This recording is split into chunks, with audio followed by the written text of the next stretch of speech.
introduce our next guest speaker, Year 11 student Elliena Escott. Elliena is a passionate and dedicated young lady known for her exceptional talent in the performing arts area.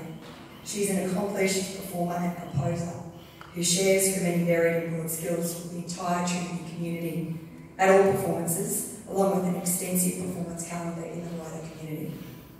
Elliena is a driven advocate for the Return Services League and gives freely of her time for many community initiatives. She has an outstanding work ethic and her enthusiasm is infectious. In preparation for this, I asked Elliena to give me some fun facts about herself.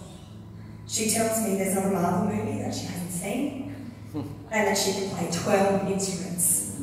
It's been an absolute honour to work with Elliena, and now as I invite this absolute superstar to the stage, please join me in welcoming her.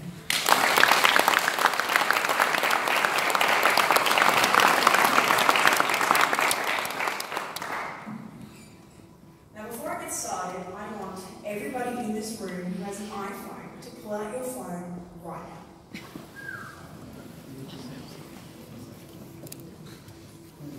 Right? Yep. Now I want you to go into settings for me, please. I'm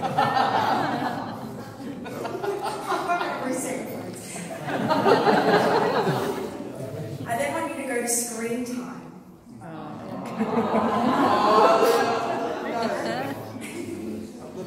What do you find? Who here is under an hour a day?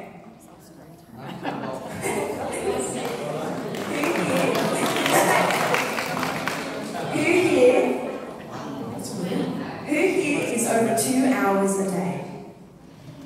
Who here is over 3 hours a day? 4?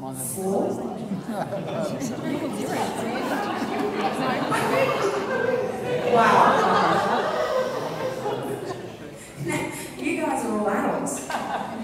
Imagine what this is like for teens. Teens today just can't seem to give up their phones, and it's revealing some nasty repercussions. For some, smartphones have become like a fifth limb. My name's Elliena Escott, and welcome to my TED Talk, The iGeneration. I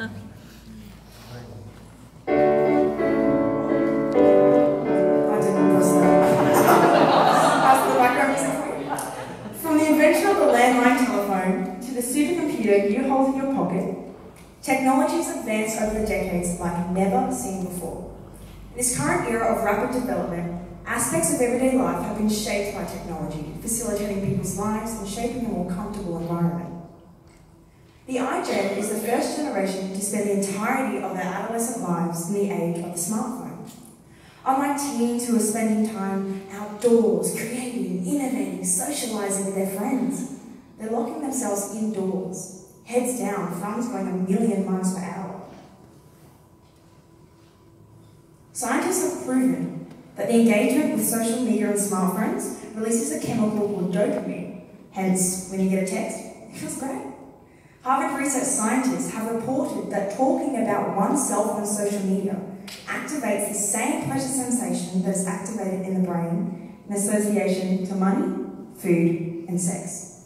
That's why we count the likes. That's why we go back on Instagram 10 times to see if interaction's growing. That's why we wonder if we've done something wrong the minute social media activation grows slower. To be unfriended is too much trauma for kids to handle these days. And this chemical, dopamine, is the exact same chemical that makes us feel good when we drink, when we smoke, and when we gamble. AKA, it's highly, highly addictive. Through smartphones and social media, an entire generation has now got access to an addictive, numbing chemical. We have age restrictions on smartphones and we have age restrictions on drinking and smoking and gambling, yet we don't have age restrictions on smartphones and social media. Teens are depriving themselves of the opportunity. To exercise their social skills. Social skills that are essential for everyday life. Studies reveal that the average teen spends more time on their phone than they do sleeping. More time is spent checking emails in the morning than eating breakfast. It's getting out of hand. It's the constant fears of missing out or the craving to feel included. If they are, they feel the constant pressure to fit in and keep up. If they aren't, then they start to feel lonely. Now that we're allowing unrestricted access to devices such as the smartphone, deep, meaningful relationships are simply not there, because this is all getting hardwired in our heads. Every day, we are confronted with thousands of advertisements telling us who to be, what to wear, how to live, embedding us in this endless cycle of comparison to an unachievable standard. Us teens will admit we don't count on our friends. Majority of our relationships are superficial. Sure, we'll have fun with our friends, but we know they'll cancel on us the minute something better comes along. Because we've never practiced the skill set of socialising, since we're busy wondering what the latest trend on Instagram is, deep, meaningful relationships are simply not there. So, when serious stress begins to show up in our lives, we're not turning to a person, we're turning to a device. We're turning to social media platforms. We're turning to something that only offers us temporary relief. Teens are beginning to physically isolate themselves from their real support systems during these stressful periods of their lives. New studies have shown the link between severe depression, anxiety, and suicide attempts, and the growing use of the smartphone. The third highest cause of death among teens is suicide, rates doubling from age 5 to 14 in the past generation. Jean Twenge, a psychology professor at the San Diego State University, reports that those who spend 5 hours a day online are 71% more likely, let's just catch it up a bit, 71% more likely to have a minimum of one suicide factor than those who only spend an hour a day online. Everything in moderation. Alcohol's not bad. Too much alcohol's bad. Gambling's fun. Too much gambling is dangerous. There's nothing wrong with smartphones per se. It's simply the imbalance. So here, we've got an entire generation growing up with lower self-esteem, lacking coping mechanisms, now adding a sense of impatience. You want to watch a movie? You log on, you watch a movie. You don't check movie times. You want to buy something? Go on Amazon. It'll arrive the next day.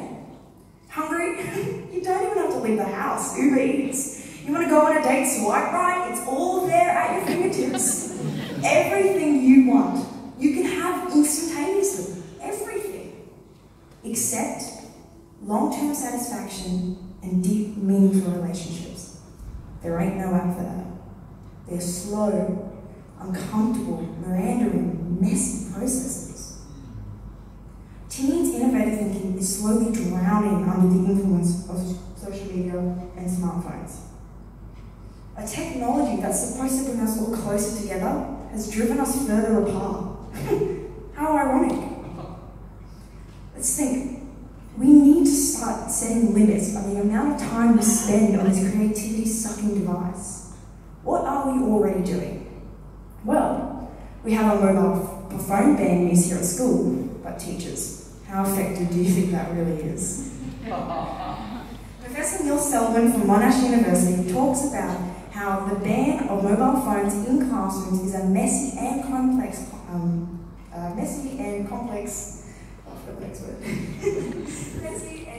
process. There we go. Although 80% of Australian adults do support mobile phone ban uses in schools, we are having practical difficulties enforcing this ban, as a teen's need to be on their phone constantly is way stronger than a teen's desire to follow the rules that they think is unfair. What will help? Remember at the beginning of this talk and I got you all to pull out your phones and check your screen time? I saw some of your faces. You were shocked. You were even scared to even look. If your kids and students are constantly seeing you with your nose stuck in your phone, what's stopping them from doing the same? It's time to amputate the fifth limb, start putting our phones down, our heads up, and taking control of our lives and not surrendering to the temptation of smartphones. Thank you.